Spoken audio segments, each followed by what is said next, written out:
पीले दांत वाली बहू। रंजना कभी ब्रश नहीं करती थी। उसे कितनी बार उसके माँ बाप ने डांटा, लेकिन उसका कोई असर उस पर होता ही नहीं था, जिस कारण से उसके दांत पीले पीले हो जाते हैं। शादी के बाद। अरे बहू, वैसे तो तुझ में कोई कमी नहीं है, पर तेरे दांत इतने पीले कैसे हैं बेटा? कैसे मतलब? कोई सर्जरी थोड़ी ना कराइए। वो तो क्या नाम, मैं ब्रश नहीं करती थी तो पीले हो गए। अब क्या करूं? आप कहें तो लाल करवा लूं या फिर काले? यार ये क्या है, क्यों माँ से लड़ रही हो? लड़ रही हूँ? अरे मैं लड़ रही हूँ या ये बोल रही है कि दांत पीले हैं, पीले। अरे तपस्या थोड़ी ना की है इन्हें पीले करने के लिए। बकायदा ब्रश नहीं किया है 20 साल तक, तब जाकर। छी, कैसी बात कर रही हो? ये उस वक्त तो पीले नहीं थे जब हम लोग तुम्हें देखने आए थे। अरे तब साफ करवा लिया होगा डेंटिस्ट के पास जाकर। अब देखो कैसे पीले पीले लग रहे हैं। रंजना सास की तरफ गुस्से से देखती है। फिर शुरू हो गई पीले पीले पीले। अरे पीले तो तब भी थे जब मेरे हाथ का रसगुल्ला उड़ा उड़ा कर खा रही थी और बोल रही थी, लड़की नहीं गुणों का खजाना दे रहे भाई साहब आप। खैर, अब वो लोग करते भी तो क्या करते, पीले दांत वाली बहू पल्ले पड़ी थी तो झेलना तो था ही। एक दिन कीर्तन में रंजना गाना गा रही थी। अरे कमला बहन, माँ का द्वार है, यहाँ तो सब शुद्ध होकर आते हैं, फिर अपनी बहू को ब्रश भी नहीं करवाती तुम। दूर से पीले पीले दांत भक्ति में बाधा उत्पन्न कर रहे हैं। अरे कोई 2 साल की बच्ची थोड़ी ना लेकर आई हूँ मैं बहू बनाकर। अच्छी खासी लड़की है, अरे कैसे करवाऊं ब्रश? ये तो उसे खुद करना चाहिए ना। अब माँ बाप तो इसके जैसे तैसे निपटा दिए, ये नहीं सोचा कि सास कैसे संभालेगी। सास बहू को लेकर घर आ जाती है, लेकिन सोच लेती है कि अब इसे लेकर कहीं नहीं जाएगी। अगले रोज बहू कहती है, अरे क्या हो गया, मंदिर नहीं जाना क्या? कीर्तन का वक्त हो रहा है। मेरी मधुर वाणी से कान्हा जी जागते हैं और सोते हैं। आप तो जानती है ना उनकी भक्ति में कितना मन लगता है मेरा। वो क्या है ना, तबीयत ठीक नहीं लग रही है मेरी, आराम करूंगी मैं। तबीयत ठीक नहीं लग रही? अभी तो मिथुन के गाने पर नाच रही थी आप, और अब बोल रही है कि तबीयत ठीक नहीं लग रही। अरे भक्ति में मन लगा लो सासू माँ, ऊपर जाना है, क्या मुंह दिखाओगी आप? हाँ? सास को बहू की बात पर गुस्सा आ जाता है। मैं क्या मुंह दिखाऊंगी, इसकी चिंता तो ना कर, समझी? अपने मुंह की चिंता कर, जो ये पीले पीले दांत लेकर हर जगह पहुंच जाती है। पता है लोग कितना मजाक बनाते हैं। ना जी ना, मैं नहीं जाना कहीं तेरे साथ। तो ये बात है, कोई ना, मत जाओ, मैं अपने कमरे में ही बैठकर भक्ति कर लूंगी। ऊपर वाला दांत थोड़ी ना देखता है, मन देखता है, भावना देखता है।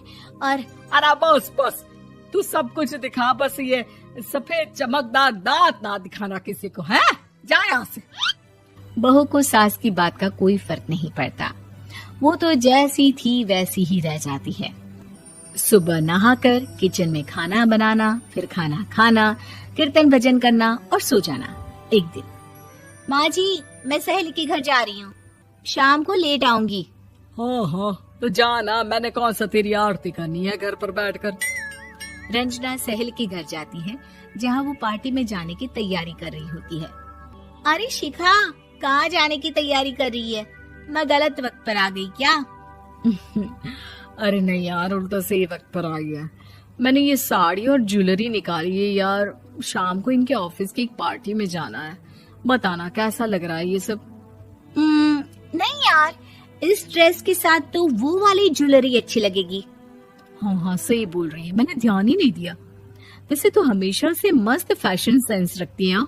तो बड़ा जाती होगी ना पति के साथ पार्टी में। रंजना कुछ नहीं बोलती, बस सोचती है कि यार काश ये बात सही हो जाती, पर मैं क्यों नहीं जाती पार्टी में? क्या इन लोगों की कोई पार्टी होती नहीं होगी? रंजना घर आती है और रात में पति से सवाल करती है, एक बात बताइए, आप मुझे किसी पार्टी में क्यों नहीं ले जाते? क्या आपके यहाँ ऑफिस में पार्टी नहीं होती? पति बेचारा क्या कहता कि दांत पीले हैं तुम्हारे इसलिए। अरे कोई पार्टी होती नहीं हम लोगों के ऑफिस में, तो कहाँ से लेकर जाऊं? और मार्केट, मॉल, कहीं वीकेंड घूमना, कहीं तो। अरे यार, सारे हफ्ते में एक छुट्टी मिलती है, तो सोचता हूँ कि आराम ही कर लूं। क्यों? रंजना मन मार के रह जाती है। पहले कभी सास के साथ मंदिर जाया करती थी, लेकिन वो भी सास ने ले जाना बंद कर दिया। घर बैठी बैठी रंजना बोर हो जाती है। तभी उसे आइडिया आता है और वो मायके जाने का सोचती है। सासू माँ, 2 दिनों के लिए मम्मी के घर जा रही हूँ। अच्छा अच्छा, ठीक है, आराम से जा। और हाँ, माँ से कुछ अच्छी आदत सीख कर आना कि कैसे शरीर के हर भाग की तरह दांतों की सफाई भी जरूरी होती है, समझी? शुरू हो गई ना आप? वो लोग आपकी तरह नहीं है कि छोटी छोटी बात का बतंगड़ बना दे। उन लोगों के लिए मैं मायने रखती हूँ, ना कि मेरे पीले पीले दांत। रंजना माँ को बिना बताए उन लोगों को सरप्राइज देती है, लेकिन जैसे ही वो दरवाजे पर पहुंचती है, अंदर देखती है कि घर वाले कहीं जा रहे होते हैं। अब माँ, काश रंजना दीदी के दांतों वाली प्रॉब्लम नहीं होती, तो वो भी हम लोगों के साथ चलती ना बुआ जी की बेटी की शादी में। हाँ बेटा, लेकिन अब उसे कौन समझाए कि उसको उसके पीले दांत नहीं दिखते, लेकिन उसके आसपास के लोगों को कितना एम्बैरेसिंग फील कराते हैं। मुझे तो कितनी बार उसके स्कूल की टीचर ने शिकायत की कि उसके साथ कोई लड़की बैठना भी नहीं चाहती, और ना ही कॉलेज में कोई उससे बात करना चाहता था। लेकिन पता नहीं क्यों उसे ये बात समझ में ही नहीं आती। कोई कमी नहीं है उस लड़की में, बस यही कि दांत पीले हैं। वो तो भला हो जीजा जी और उनकी माँ का, जो दीदी को जैसी है वैसे ही रखा हुआ है। रंजना को अपने घर वालों की बात सुनकर बहुत दुख होता है। वो सोचती है कि वो क्या करे, लेकिन फिर वो सीधा डेंटिस्ट के पास जाती है, अपने दांत चमकाती है और कसम खाती है कि वो रोज ब्रश करेगी। अरे क्या हो गया? तुम तो 2 दिनों के लिए गई थी ना? पर कोई ना, अच्छा है, चलो आ गई तो। रंजना सास के सामने आकर खड़ी हो जाती है और पूरी स्माइल करती है, उसके चमकदार दांतों को दिखाती हुई। हैं? चले मंदिर? माँ, मुझे माफ कर दीजिए, मैंने आप लोगों को बहुत एम्बैरेसिंग फील करवाया। मैं आज से रोज ब्रश करूंगी।